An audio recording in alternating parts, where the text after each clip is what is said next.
Hello, space opera fans. Bob Freeman here. Today we're taking a look at HuB, Home Unity Base.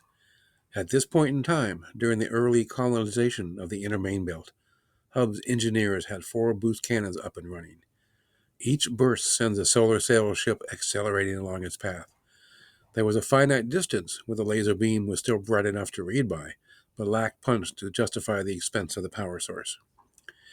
Imports from Earth drove commercialization of the heliosphere. Raw rock, found locally or imported from the distant asteroids, was smelted and exchanged for the necessities of life: food, air, liquids, fashion, and gossip. The port side of HuB, cleared of debris, became a marketplace and the beginnings of a casino.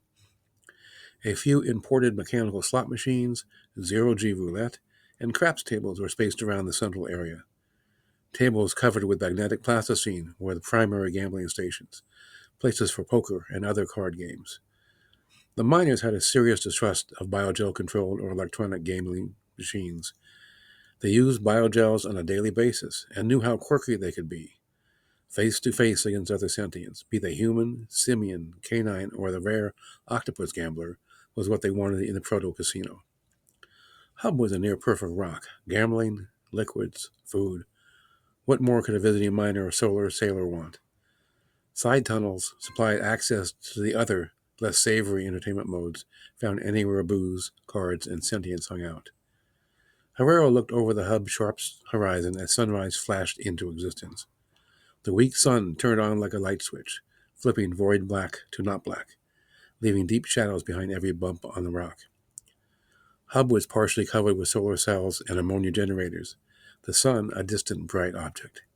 The tip of the ammonia generators glowed as the solids turned to gas from the thin photonic kiss.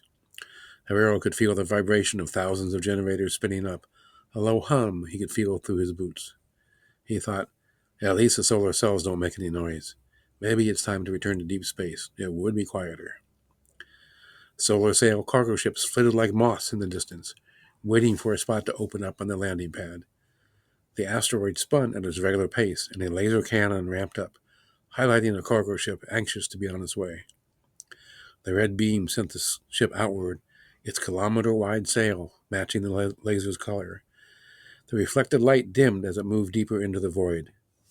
The cannon was on gimbals and followed its target until it was out of range as the asteroid turned.